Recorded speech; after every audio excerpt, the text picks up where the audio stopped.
శ్రీశైలం ఎడమగట్టు కాలువ సొరంగంలో చిక్కుకున్న వారిని కాపాడేందుకు చేపట్టిన సహాయక చర్యలు వేగంగా సాగడం లేదు. సహాయక బృందాలకు అడుగడుగునా అవాంతరాలు ఎదురవుతున్నాయి. టన్నెల్ పైకప్పు కూలిన ప్రమాద స్థలం చాలా దూరంలో ఉండటంతో సకలాలు, మట్టి దిబ్బలు, బురద తొలగింపు ప్రక్రియకు ఇబ్బందిగా మారినట్లు తెలుస్తుంది. సొరంగంలో ఇంకా 2.5 మీటర్ల మేర బురద అలాగే ఉండటంతో అక్కడి నుంచి ఘటనా స్థలం వద్దకు నడవడం కష్టంగా మారింది. ఆదివారంతో పోల్చితే ఓట నీరు మరింత పెరిగిందని, నిమిషానికి 3,500 లీటర్ల చొప్పున నీరు ఉబ్బికి వస్తుండటంతో నిల్వ పేరుకుపోతుందని అధికారులు చెబుతున్నారు. 13 కిలోమీటర్ల లోపల నుంచి దాదాపు 5 దశలుగా డీ వాటరింగ్ ప్రక్రియ కొనసాగిస్తున్నారు. నిన్న మరో 100 HP మోటార్ను ఏర్పాటు చేశారు.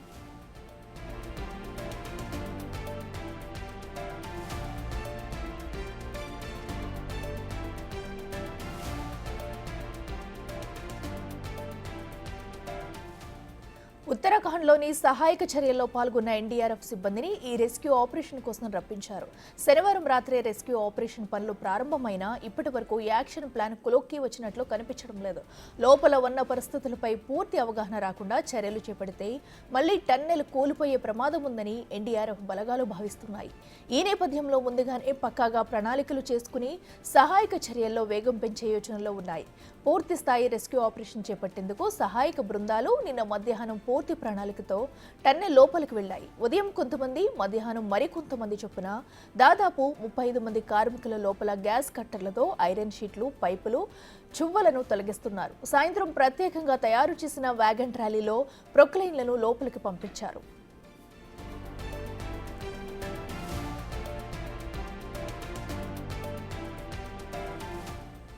ప్రస్తుతం టన్నెల్ లోపల 12 కిలోమీటర్ల వరకు ట్రైన్ వెళ్తుంది. తర్వాత మొత్తం తడకలు, థర్మాకోల్ తెప్పల సాయంతో ముందుకు వెళ్లాల్సి వస్తుంది. అలా వెళ్లిన కార్మికులు కటింగ్ పనులు చేస్తున్నారు. అయితే కంపెనీ ఇచ్చిన జియోలాజికల్ సర్వే ప్రకారం 13.622 కిలోమీటర్ల నుంచి 13.633 కిలోమీటర్ల వరకు మధ్యలో 10 మీటర్లు ఇప్పటికీ సున్నితంగానే ఉన్నట్లు దీనికి వీక్ చునగా గుర్తించారు. అది ఇప్పుడు తొలగింపు ప్రక్రియ వేగంగా జరగకుండా అడ్డంకిగా మారినట్లు తెలుస్తుంది.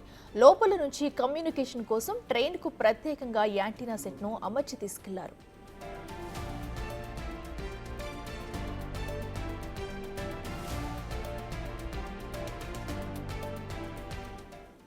ఇక టన్నెల్ ఘటనకు సంబంధించి మరింత సమాచారం మా ప్రతినిధి రానా అందిస్తారు. ఎస్ఎల్పిసి టన్నెల్లో చిక్కుకుపోయినటువంటి 8 మందిని కాపాడడం కోసం, రెస్క్యూ చేయడం కోసం 4వ రోజు మొత్తం ఎన్డీఆర్ఎఫ్ సిబ్బంది కానీ, ఎస్డీఆర్ఎఫ్ సిబ్బంది కానీ, ఆర్మీ కానీ, నేవీ కానీ, సింగరేణి కార్మికులు అందరూ కూడా పెద్ద ఎత్తున కూడా ఈ యొక్క రెస్క్యూ ఆపరేషన్ మొదలైంది. ఇప్పటికే రెస్క్యూ ఆపరేషన్ సంబంధించినటువంటి అన్ని ఏర్పాట్లు కూడా వారు చేసుకున్నటువంటి నేపథ్యం అయితే కనపడుతుంది. నిన్న అనేక రకాలుగా కూడా పంపు సంబంధించినటువంటి స్కానర్స్ కానీ, తర్వాత పుషింగ్ కెమెరాస్ కానీ, ఆక్వా ఐ ఇలాంటి హై ఎక్విప్మెంట్ సంబంధించి ఇవన్నీ కూడా తీసుకొని వచ్చారు. తీసుకొచ్చిన తర్వాత లోపలికి 3 సార్లు వెళ్ళారు. 3 సార్లు వెళ్ళినప్పుడు అక్కడ ఉన్నటువంటి పరిస్థితి అంతా కూడా వారు అంచనా వేసుకున్న తర్వాత ఇవాళ చేయాల్సినటువంటి రెస్క్యూ ఆపరేషన్ సంబంధించిన ఒక ప్రణాళిక అనేది వారు సిద్ధం చేసుకున్నటువంటి నేపథ్యం కనబడుతుంది. అయితే నిన్న అక్కడ పేరుకుపోయినటువంటి బురద కానీ, లేకపోతే మట్టి పిల్లలు కానీ వాటినంతా కూడా తీయడానికి ఈ ప్రొక్లైనర్ని లోపలికి తీసుకెళ్ళడానికి ప్రయత్నించారు. అయితే కొంత దూరం మాత్రమే ఈ ప్రొక్లైనర్ ఈ యొక్క ట్రాక్ మీద వెళ్ళింది. తర్వాత కొంత దూరం దగ్గర అది ఆగిపోయింది. అంతే ఇంత దూరం దాదాపు 12 కిలోమీటర్ల వరకు కూడా లోపలికి వెళ్ళాల్సిన అవసరం ఉంటుంది. కాబట్టి ఒకవేళ దీన్ని వెళ్తే ఒకవేళ మధ్యలో ఎక్కడైనా స్ట్రక్ అయితే ఇబ్బందికరమైనటువంటి పరిస్థితులు ఉంటారనే నేపథ్యంలో ప్రస్తుతానికి ఈ యొక్క ప్రొక్లైనర్ని ఇక్కడే ఆపారు. తర్వాత ఇవాళ మాత్రం చాలా ఎక్కువగానే హై ఎక్విప్మెంట్ని ఇవాళ తీసుకురాబోతున్నారు. దాంతోపాటు గత 3 రోజుల నుంచి కూడా ప్రయత్నించినటువంటి ఎవరైతే నిపుణులు ఉన్నారో ఆ నిపుణుల్ని మరొకసారి కూడా పిలిపిస్తున్న తర్వాత ఈ టన్నెల్లోకి వెళ్ళిన తర్వాత అక్కడ ఏం చేయాలి, అక్కడ ఉన్నటువంటి విపత్కరమైన పరిస్థితులు చాలా వరకు ఉన్నాయి. కాబట్టి వాటర్ కూడా ఎక్కువగా పెరిగిపోయింది, బురద కూడా ఎక్కువ అయిపోయినటువంటి నేపథ్యంలో వాటినంతా ఎట్లా తీసుకురావాలన్న దానిపై కూడా మొత్తం పూర్తి స్థాయి ఎన్డీఆర్ఎఫ్ సిబ్బంది కానీ, ఎస్డీఆర్ఎఫ్ సిబ్బంది కానీ సమాలోచనలు చేశారు. అధికారులు కూడా అదే విషయాన్ని కూడా వారు చెప్పిన నేపథ్యంలో ఈ పేరుకుపోయినటువంటి బురద ఎక్కడైతే 13వ కిలోమీటర్ నుంచి దాదాపు 100 మీటర్ల వరకు లోపల వరకు ఉంది కాబట్టి అక్కడంతా కూడా బురద వచ్చేస్తుంది, మొత్తం వాటర్ అంతా కూడా వచ్చేస్తుంది నేపథ్యంలో ఆ వాటర్ కానీ బురదను కానీ బయటకు తీసేసేందుకు, బయటకు లోడ్ వేసేందుకు ఈ యొక్క ఎక్విప్మెంట్, సరికొత్త ఎక్విప్మెంట్ని ఇవాళ అందుబాటులోకి అధికారులకి తీసుకొచ్చినటువంటి నేపథ్యం అయితే కనపడుతుంది.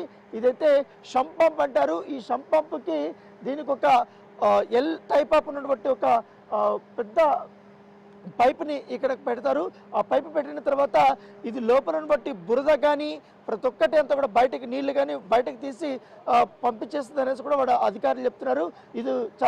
ఇది ఒక పెద్దది, మరొకటి ఇది ఒక చిన్నది. ఇది కాస్మోస్ పంప్ సంబంధించినటువంటి ఇది దీన్ని కూడా అక్కడ వాడతారు. సో దాదాపు ఇది చిన్నదనమాట. సో అక్కడ పరిస్థితులు అన్నమాట ఎంత చాలా వేగంగానే ఇది పనిచేస్తున్నట్టుగా మనకు సమాచారం అవుతుంది. హై ఎక్విప్మెంట్ సంబంధించినటువంటి పరికరంగానే వీరు భావిస్తున్నారు. ఎందుకంటే ఎన్డీఆర్ఎఫ్ సిబ్బంది కానీ ఎస్డీఆర్ఎఫ్ సిబ్బంది కానీ వారు లోపలికి వెళ్తారు కాబట్టి మనం చూసాం ఈ బురద ఉండడం వల్ల చాలా ఇబ్బంది పరిస్థితి వచ్చింది. సో ఈ నేపథ్యంలో అక్కడ అలాంటి పరిస్థితులు లేకుండా ఎన్డీఆర్ఎఫ్ సిబ్బంది కానీ ఆర్మీ సిబ్బంది కానీ బయటికి వెళ్ళేటప్పుడు బురద అడ్డుకున్నప్పుడు అక్కడ పెట్టి ఇవంతా కూడా వాటి ద్వారా ఆ ఒక బురదనంతా సైడ్కి పక్కకి పంపించేస్తే వేరే పైపులు పెట్టేసి బయటికి పంపించేస్తామనేసి కూడా అధికారులు వారు చెప్తున్నటువంటి నేపథ్యం కూడా. సో ఇవాళ ఈ యొక్క ఎక్విప్మెంట్ని ఇక్కడ తీసుకొని వచ్చి వాళ్ళు దీన్ని ప్రయోగిస్తున్నారు. మరి కాసేపట్లో వీటిని కూడా లోపలికి తీసుకెళ్తున్నటువంటి పరిస్థితి కనపడుతుంది. సో ఆల్రెడీ ఎన్డీఆర్ఎఫ్ సిబ్బంది కానీ వీళ్ళందరూ కూడా రాత్రంతా కూడా ఆర్నేషన్లు చాలా కష్టపడ్డారు. సో అనేక రకాలుగా కూడా వాళ్ళు 3-4 సార్లు కూడా లోపలికి వెళ్ళినటువంటి పరిస్థితి కనపడుతుంది. ఎప్పటికెప్పటికు పై అధికారులతో వారు సమాలోచనలు కూడా చేశారు. అక్కడ ఉన్నటువంటి పరిస్థితులను కూడా అక్కడ వివరించిన తర్వాత అక్కడ ఉన్నటువంటి ఆ మట్టిని కానీ ఆ వాటర్ కానీ ఎన్నిసార్లు తోడినా కూడా మళ్ళీ బురద అనేది చాలా వరకు కూడా వస్తుందనేసి కూడా అధికారులు భావించిన నేపథ్యంలో దాని తగ్గట్టుగానే ఈ ఎక్విప్మెంట్ అనేది తీసుకొచ్చారు. సో నిన్న పుష్ కెమెరాల వల్ల కూడా కొంత దూరం వరకు కొన్ని విజువల్స్ అనేది క్యాప్చర్ చేసినటువంటి పరిస్థితి అయితే కనపడుతుంది. సో ఒక్కసారి దాంతోపాటు ఇవాళ ఎటువంటి రెస్క్యూ ఆపరేషన్స్లో ప్రణాళికలు సిద్ధం చేశారన్న దానిపై కూడా ఉదయం 4 గంటల నుంచి కూడా ఇక్కడ అధికారులు ఇక్కడికి వచ్చేసారు. ఆర్మీ అధికారులు కానీ వీళ్ళందరూ కూడా ఇక్కడికి వచ్చి మొత్తం వారు సమాలోచనలు చేస్తున్నారు. ఆల్రెడీ లోకో ట్రైన్ కూడా సిద్ధం చేశారు.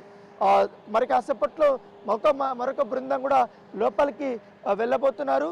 వెళ్ళిన తర్వాత గత 3 రోజుల నుంచి చేసినటువంటి రెస్క్యూ ఆపరేషన్లో దానివల్ల ఒక క్లారిటీ వచ్చింది. సో అక్కడ ఎటువంటి పరిస్థితులు అనేది ఒక ఐడియా వచ్చింది కాబట్టి దాని తగ్గట్టుగానే ప్రణాళికను వారు సిద్ధం చేసుకునే నేపథ్యంగా పడుతుంది. ఆల్రెడీ ఎన్డీఆర్ఎఫ్ సంబంధించినటువంటి మెయిన్ కీ పర్సన్స్ అంతా కూడా వాళ్ళు వచ్చారు. సో ఈరోజు వారు ఎటువంటి కార్యక్రమాలు చేయాలి, ఏంటనే దానిపై ఎట్లా ముందుకెళ్ళాలనే దానిపై కూడా అధికారులతో ఎప్పటికప్పుడు వాళ్ళు చర్చలు చేస్తున్నటువంటి నేపథ్యం కనపడుతుంది. అక్కడ ఒక టన్నెల్ స్కెచ్ కూడా వాళ్ళు రెడీ చేసుకున్నారు. ఎప్పటికప్పుడు లోపల ఉన్నటువంటి ఫొటోస్ కానీ అవన్నీ కూడా వాళ్ళు తీసుకున్నారు. ఇవాళంతా కూడా అధికారులతో కానీ వీళ్ళందరితో కూడా కమాండర్స్తో కూడా మాట్లాడి ఇవాళ ఇంకా ఎవరెవరు సహాయం తీసుకోవాలి, ఈ అధికారులు ఎవరేమేమి చేయాలనే దానిపై కూడా వారు పూర్తి స్థాయిలో వాళ్ళు పెట్టుకున్నారు. దాంట్లో చాలా క్లియర్గా చూశారు 50 మీటర్స్ ఇవంతా కూడా లోపలంతా ఎక్కడ కొలాప్స్ అయింది అదంతా కూడా అక్కడ స్కెచ్ బోర్డు కానీ లేకపోతే దీని మొత్తం డయాగ్రామ్ కానీ వీళ్ళంతా కూడా మొత్తం బ్లూ ప్రింట్ను కూడా వాళ్ళు రెడీ చేసుకున్నారు. సో బ్లూ ప్రింట్ ద్వారా కూడా లోపలికి వెళ్ళిన తర్వాత అక్కడ ఉన్నటువంటి పరిస్థితులు ఎట్లా ఉందన్నది కూడా పూర్తిగా ఒక అవగాహనకు వారు వచ్చినటువంటి నేపథ్యం అయితే కనబడుతుంది. దాంతోపాటు ఎన్డీఆర్ఎఫ్ సంబంధించినటువంటి దాదాపు చాలాసార్లు కూడా వెళ్ళారు కాబట్టి ఎంట్రీ పాయింట్ నుంచి లోపల వరకు వాళ్ళు వెళ్ళినప్పుడు అక్కడ ఎటువంటి పరిస్థితులు అనే దానిపై కూడా ఒక ఐ స్కెచ్ ఆఫ్ టన్నెల్ అనేది కూడా ఒకటి వేసుకున్నారు. దాదాపు 13 కిలోమీటర్ల 85 మీటర్ల వరకు కూడా వాళ్ళు అక్కడ వేసుకున్నారు. సో వేసుకున్న తర్వాత అక్కడ ఎంతవరకు కూడా వాటర్ అనేది కూడా చాలా క్లియర్గా ఉంది.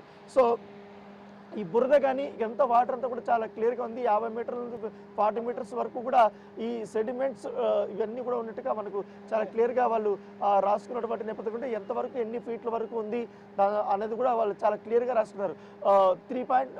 3 ఫీట్ వచ్చింది, తర్వాత హైట్ ఉంది అనేసి కూడా వాళ్ళు చాలా క్లియర్గా కూడా రాసుకున్నటువంటి నేపథ్యం కాబట్టి దాంతోపాటు ఈ లోకో ట్రాక్ యాక్సెసిబిలిటీ ఎక్కడ వరకు ఉంది అనేసి కూడా చాలా క్లియర్గా, అంటే ఆ లోకో ట్రాక్ యాక్సెసిబిలిటీ మొత్తం 12.5 కిలోమీటర్ల వరకు మాత్రమే ఉంది. తర్వాత మాత్రం ఇక్కడ వరకు వెళ్ళాలంటే ఖచ్చితంగా వాకబుల్ డిస్టెన్స్ వెళ్ళాల్సినటువంటి అవసరం ఉంటుంది. సో ఇప్పుడు లోకో ట్రాక్ మాత్రం ఇప్పుడు ఇక్కడ వరకు అవైలబిలిటీ తెచ్చుకున్నట్టుగా మనకు సమాచారం అవుతుంది. సో నిన్న వరకు 12.5 కిలోమీటర్లు ఉంది, ఇప్పుడు 13.5 కిలోమీటర్ల వరకు కూడా వాళ్ళు తెచ్చుకున్నారు. సో ఇంక ఇక్కడ వరకు వెళ్ళడానికి ఎగ్జాక్ట్ ప్లేస్ ఇక్కడగా ఉంది కాబట్టి కొలాప్స్ అయినటువంటి ప్లేసు ఈ ప్లేస్ దగ్గరికి వెళ్ళాలంటే ఇంత సమయం పడుతుంది. సో ఇక్కడ నుంచి కూడా పెద్ద ఎత్తున కూడా మనకు వాటరు అనేది మొత్తం బురద కానీ లేకపోతే పైనటువంటి కొండ చెట్లు కానీ అంతా కూడా పెద్ద ఎత్తున కూడా ఈ ఏరియాలో ఉంది కాబట్టి ఇక్కడికి వెళ్ళడానికి ఇప్పుడు అధికారులు చాలా ఇబ్బందికరమైన పరిస్థితులు ఉన్నటువంటి పరిస్థితి పడతాయి. అయితే ఇక్కడ చాలా క్లియర్గా రాశారు. సో 10 కిలోమీటర్ల 7 మీటర్ల వరకు కూడా ఎటువంటి వాటర్ అయితే లేదు. తర్వాత కొంతవరకు 1.5 ఫీట్ వరకు కూడా వాటర్ ఉన్నట్టుగా మనకు సమాచారం ఉంది. అంటే 10 కిలోమీటర్ల దాటిన తర్వాత 11 కిలోమీటర్లు దాటిన తర్వాత 900 మీటర్స్లో 2 ఫీట్ల వరకు కూడా వాటర్ ఉన్నట్టుగా అధికారులు ఇక్కడ ఒక అంచనాకు వారు వేసుకున్నారు. తర్వాత 13 కిలోమీటర్ల నుంచి కూడా ఎంతవరకు కూడా వారు ఒక సైజెస్ వాటర్ ఎంతవరకు ఉందని కూడా చెప్తున్నారు. దాంతోపాటు ఇక్కడ మెయిన్ ఎండింగ్ టన్నెల్ కొలాప్స్ అయినటువంటి ప్లేస్లోనే ఇక్కడ ఎంతవరకు పరిస్థితులు ఉన్నది కూడా చాలా క్లియర్గా వాళ్ళు రాసుకున్న నేపథ్యం కాబట్టి 13 కిలోమీటర్ల 850 మీటర్ల దగ్గర అక్కడ పరిస్థితులు ఎంత హైట్ ఉంది, ఎంతవరకు కూడా వాటర్ ఉంది, మడ్ ఎంత ఉంది, వెళ్ళడానికి అక్కడ పరిస్థితులు ఏ విధంగా ఉంది అనేది కూడా వాళ్ళు పూర్తి స్థాయిలో రాసుకున్నారు. దాంతోపాటు ఇక్కడ troops have reached up to this point అంటే 13 కిలోమీటర్ల 790 మీటర్స్ వరకు కూడా అప్రాక్స్ ఇక్కడ వరకు కూడా వెళ్ళారు. అంటే ఇక్కడ ఈ ప్లేస్ వరకు కూడా ఇటు అధికారులు వెళ్ళినటువంటి పరిస్థితి కాబట్టి ఎగ్జాక్ట్గా ఇంకా 40 మీటర్స్ మాత్రమే అక్కడికి వెళ్తే ఇక్కడికి చేరుకోవచ్చు. సో ఇక్కడ ఎవరైతే 8 మంది ఇక్కడ చిక్కుకున్నారనేసి కూడా అధికారులు భావిస్తున్నారు కాబట్టి ఇప్పుడు ఈ పాయింట్ దగ్గరికి వెళ్ళడానికి అనేక రకాలమైనటువంటి ఆలోచనలు చేస్తున్నారు, ప్రణాళికలు వాళ్ళు సిద్ధం చేసుకున్నారు. సో ఎంటైర్ మొత్తం ఈ ప్లాట్ఫామ్ క్రాసింగ్ అయిన తర్వాత మాత్రమే బాగా వారికి చాలా ఇబ్బందికరమైన పరిస్థితుల్లో హడ్డల్స్ వచ్చాయనేసి కూడా అధికారులు వారు చెప్తున్నారు. పైగా ఈ ఆక్సిజన్ ట్యూబ్ కానీ పై వరకు మాత్రం ఉంది, తర్వాత ఇక్కడ పూర్తిగా కొలాప్స్ అయిపోయింది. సో దానికి సంబంధించినటువంటి పూర్తి డీటెయిల్స్ అంతా కూడా ఎన్డీఆర్ఎఫ్ అధికారులు చాలా క్లియర్గా కూడా వాళ్ళు ఒక స్కెచ్ రూపంలో కూడా వేసుకున్న నేపథ్యం.